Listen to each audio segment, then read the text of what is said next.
আপনি ঠিক কোন শর্ততে রাজি হলে আমাকে 10 লক্ষ টাকা দিবেন? বউ তুই একা একা বিয়ে করে ফেলছিস? যার জন্য টাকাগুলো নিয়েছিলাম সে মানুষটাই তো আর নেই। একটা কথা জিজ্ঞেস করি, বলুন। আপনি ঠিক কোন শর্ততে রাজি হলে আমাকে 10 লক্ষ টাকা দিবেন? মানে আমাকে কি কি করতে হবে একটু জানা থাকলে ভালো হতো। তার আগে বলুন আপনি টাকাটা দিয়ে কি করবেন? আমি একজন ক্যান্সার পেশেন্টের চিকিৎসা করাবো, উনি আমার মা। ভাইয়া, আমি 1 বছরের জন্য বিয়ে করতে চাই। যেখানে লেখা আছে আমি আপনাকে 1 বছরের জন্য বিয়ে করবো, এর থেকে 1 বছর পরে আমি আপনাকে ডিভোর্স দিব। আমার ফ্যামিলি একটু প্রেশার আছে, আমার বিয়ে করতে হবে। আমি বিয়েটা করতে চাই না, এই জন্য আমি নিজের মতো করে একটা বানানো বিয়ে করতে যেন ফ্যামিলি প্রেশার থেকে বাঁচা যায়। আমার পত্রিকাতে তো এমন দেওয়া ছিল 10 লক্ষ টাকা, কিন্তু আপনার মার ট্রিটমেন্টের জন্য 25 লাখ টাকা লাগুক, 12 বেশি লাগুক, পুরো বিষয়টা আমি দেখবো। ভাইয়া, আমার হাতে সময় একটু কম, যদি রাজি থাকেন তাহলে বলুন আপনি রাজি। আমি সরি, আমি আসলে পারবো না এই কাজটা করতে। আমি মনে হয় বাঁচবো না রে মা, তোর দিন দিন অনেক কষ্ট হয়ে যাচ্ছে। কি বলতেছো মা? এগুলো উল্টা পাল্টা কথা বলা বন্ধ করো। তোমাকে বাঁচতে হবে। মা ডাক্তার বলেছে অপারেশন হলে সব ঠিক হয়ে যাবে। আচ্ছা টাকা কোথায় পাবি? স্যার, আমি আপনার এগ্রিমেন্টে সাইন করতে রাজি আছি। আমি অলরেডি একজনকে হায়ার করে ফেলেছি।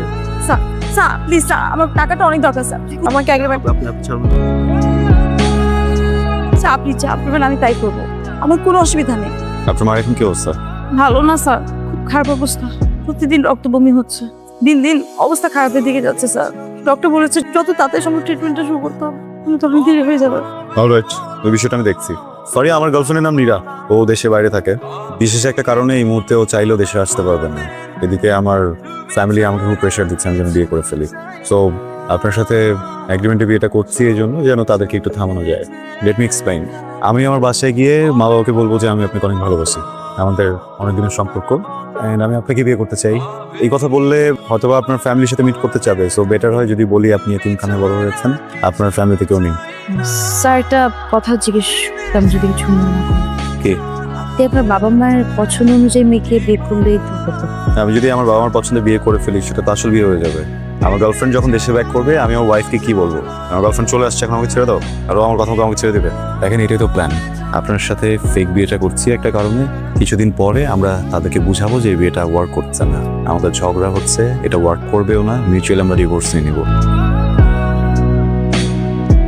পরে আপনাকে একটা লোকেশন পাঠাচ্ছি, ওখানে চলে আসুন।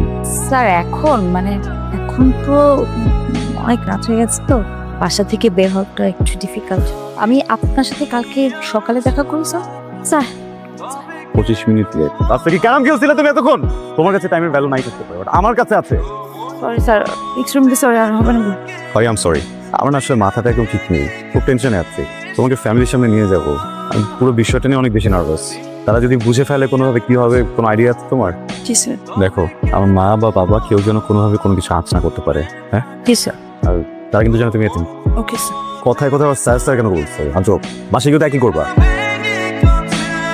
কি রে, এ কি তোর গার্লফ্রেন্ড? গার্লফ্রেন্ড ছিল, এখন বউ। বউ মানে কি? তুই একা একা বিয়ে করে ফেলছিস? না না মা, ঠিক আছে। বাবা, কি নাম তোমার? আসসালামু আলাইকুম স্যার, আমার নাম ফারিয়া। বাসায় কে কে আছে? বাসায় কেউ নেই, ও এতিমখানে বড় হয়েছে। এইটা আসল কারণ ছিল। আমি তোমাদের কারণ বলিনি, ভেবেছিলাম ওর গ্র্যাজুয়েশন 1 বছর বাকি আছে, শেষ করুক, তারপর তোমাদেরকে জানিয়ে দেন বিয়ের দিকে। তাই নাকি? আমি শুনেছি এতিমখানায় যারা টেক কেয়ার করে তারা খুব ভালো হয়। জি, আসলে ওনারা অনেক ভালোবেসেছেন আমাকে, পণ্যের মতো। আর তুমি বসো না, আই বয়, আমি একটু মিষ্টির ব্যবস্থা করি।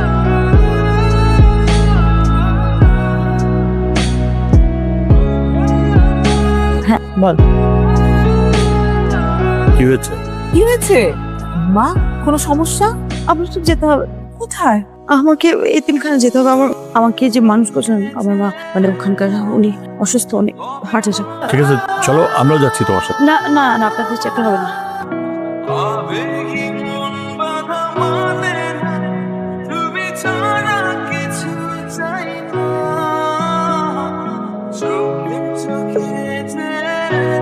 আরে আমি খুবই সরি, এমন একটা সিচুয়েশনে কি বলে সিম্প্যাথি দেওয়া উচিত আমার জানা নেই।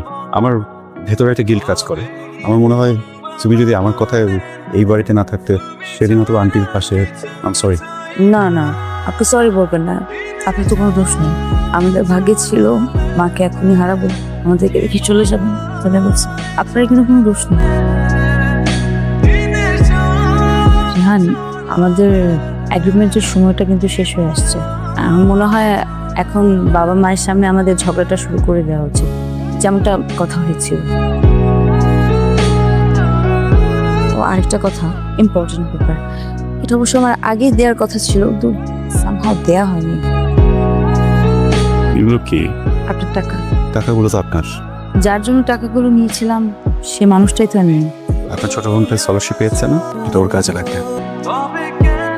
একটা প্রশ্ন করবো ফারিয়া, আমি মানুষ হিসেবে কেমন? আপনি মানুষ হিসেবে অসম্ভব কেটে, মনটা অনেক ভালো। আপনাকে কাছ থেকে যদি কেউ না দেখে তাহলে বুঝতে পারবেন। আমার মতো মানুষকে কি বিয়ে করা যায়? হ্যাঁ, কেন না? আমার মতো মানুষকে কি ভালোবেসে বিয়ে করা যায়? নিশ্চয়ই যাবে, আপনি আমার মার অনেক খেয়াল রাখেন। কারণ ওই মানুষটাই এমন।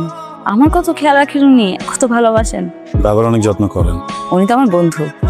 দেখেছেন ওনাদের সাথে? সেটা কি হয়? ফারিয়া, আপনি কি সারা জীবন আমার মার এভাবে খেয়াল রাখবেন? মানে সারা জীবন আমার বাবার যত্ন করবেন? কি বলতে চাচ্ছেন? আমাকে বিয়ে করবেন কোনো এগ্রিমেন্ট ছাড়া? না, সরি। বিয়ে করবো, কিন্তু এগ্রিমেন্ট তো লাগবে। প্রথম শর্ত থাকবে আপনার এই রাগ জেদ, এটা করা যাবে না, কারণ আমার ভায়োলেন্স একদম পছন্দ না। দ্বিতীয় শর্ত থাকবে, দুজন মানুষ একসাথে থাকলে অনেক ঝগড়াঝাটি হয়, অনেক কিছু হয়, মনোমালিন্য হয়।